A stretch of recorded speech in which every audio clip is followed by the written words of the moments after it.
Report में हम बात करेंगे अगली रिपोर्ट की। दिल्ली का केदार धाम बनने से पहले ही विवादों में आ गया है। उत्तराखंड में विरोध के बाद निर्माण संस्था बैकफुट पर है, लिहाजा धाम का नाम बदलने का फैसला कर लिया गया है। विरोध की जड़ क्या है और आखिर धाम का नाम क्यों बदला जा रहा है, इस रिपोर्ट के माध्यम से समझिए। दिल्ली का केदारनाथ धाम बदलेगा नाम, उत्तराखंड में विरोध, निर्माण संस्था बैकफुट पर, विरोध की जड़ खत्म करने का फैसला, जल्द ही मंदिर का दिया जाएगा नया नाम। दिल्ली में श्री केदारनाथ धाम नाम से मंदिर बनाने पर उत्तराखंड में विरोध होने के मद्देनजर एक नया मोड़ ले लिया है। मंदिर बनाने वाली संस्था ने विवाद से बचने और शांति बनाए रखने के लिए मंदिर का नाम बदलने का निर्णय लिया है।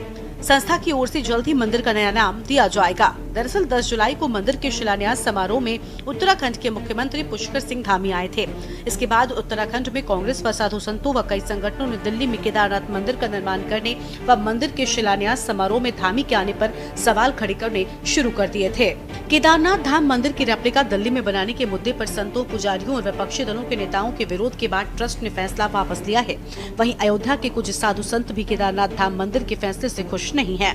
मेरा कहना है कि जिस तरह से अयोध्या राम जन्मभूमि अयोध्या में ही हो सकती है, न कि अन्यत्र हो सकती है, मथुरा में कृष्ण जन्मभूमि हो सकती है, उसी तरह से जो 12 ज्योतिर्लिंगों का जहाँ जो पूर्व नियोजित स्थान है मुख्य रूप से केदारनाथ में, तो उसी तरह से ही वहाँ पे ही स्थापित रहने दिया जाए। उनके नाम पर ये कहीं अन्यत्र ऐसे निर्माण ना किए जाएं। निर्माण करें लेकिन नाम का परिवर्तन करना चाहिए, नाम को परिवर्तन करके और उसका निर्माण करें, इसलिए कोई आपत्ति नहीं।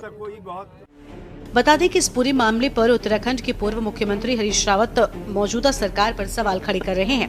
वो कहते हैं कि भाजपा आस्था के सवालों के साथ खिलवाड़ करती है। इनके समय में ही जो मंदिर पर सोना पीतल में बदल जाता है, इनके समय में ही यात्रा प्रबंधन इतना त्रुटिपूर्ण लगता है कि इन्होंने ये 4 धाम के महत्व को समझा ही नहीं और उसके अनुरूप प्रबंधन करने में भी फेल रहे हैं और उसके महत्व को ठीक तरीके से समझने में भी विफल रहे हैं। भाजपा आस्था के सवालों के साथ खिलवाड़ करती रही है। इनके समय में ही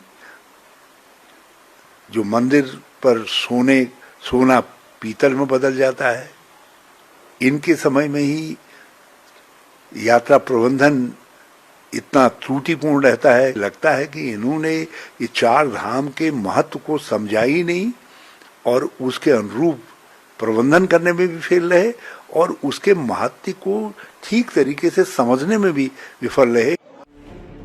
जैसा कि हमने आपको बताया कि उत्तराखंड के मुख्यमंत्री पुष्कर सिंह धामी दिल्ली में हुए केदारनाथ मंदिर के भूमि पूजन में शामिल हुए थे। हालांकि कांग्रेस के आरोपों का सीएम धामी ने खुलकर जवाब दिया है। सीएम पुष्कर सिंह धामी का कहना है कि कांग्रेस के पास कोई मुद्दा नहीं है और कांग्रेस मुद्दा विहीन है, इसलिए बेवजह के मुद्दों को तूल देते हैं। कांग्रेस के पास कोई मुद्दा नहीं है और कांग्रेस मुद्दा विहीन है, इसलिए बेवजह के मुद्दों को तूल देती है। जबकि उसमें पहले ही कह दिया गया है कि जो केदारनाथ धाम है वो केवल केदारनाथ में ही हो सकता है। मंदाकिनी सरस्वती के तट पर उसके बीच में जो हमारा धाम है, जहाँ पूरे देश दुनिया की आस्था है, वही धाम है। अन्य स्थानों पर मंदिर बनते रहेंगे। केदारनाथ धाम दिल्ली ट्रस्ट के संस्थापक सुरेंद्र रौतेला इस पूरे विवाद को बेवजह का बता रहे हैं। वो कहते हैं, हमने सुना है कि कुछ लोगों को इसमें शायद आपत्ति है। सुरेंद्र रौतेला ने कहा कि अगर दिल्ली में बनने वाले मंदिर का नाम केदारनाथ मंदिर रखने से भावनाएं आहत हो रही हैं, तो ट्रस्ट मंदिर का नाम बदल देगा। वहीं उन्होंने मंदिर के शिलान्यास समारोह में पुष्कर सिंह धामी के आने पर कहा कि वो धर्म रक्षक हैं, इस कारण उन्हें मंदिर के शिलान्यास कार्यक्रम में आमंत्रित किया गया था। मुख्यमंत्री का मंदिर ट्रस्ट से कोई लेना देना नहीं है। मैंने सुना कि कुछ लोगों को इसमें शायद आपत्ति है केदारनाथ धाम या केदारनाथ मंदिर को लेके। मैं पहले स्पष्ट करना चाहता हूं कि दिल्ली के अंदर कोई केदारनाथ धाम नहीं बन रहा है, सिर्फ केदारनाथ मंदिर बन रहा है। मैं खुद उत्तराखंड से बिलोंग करता हूं। अपनी संस्कृति की और अपनी धार्मिक भावनाओं को और अपने धर्म को आगे बढ़ाने के लिए, हिंदू और सनातन धर्म को आगे बढ़ाने के लिए हमने दिल्ली के अंदर केदारनाथ मंदिर की स्थापना करने का विचार बनाया और वही हमने उसको आगे लेके चले। ये सभी जानते हैं कि उत्तराखंड के गढ़वाल इलाके में केदारनाथ 4 धामों में से एक है, जिसके दर्शन के लिए लाखों श्रद्धालु हर साल उत्तराखंड पहुंचते हैं। केदारनाथ धाम की महिमा निराली है। स्पेशल डेस्क के न्यूज़ इंडिया।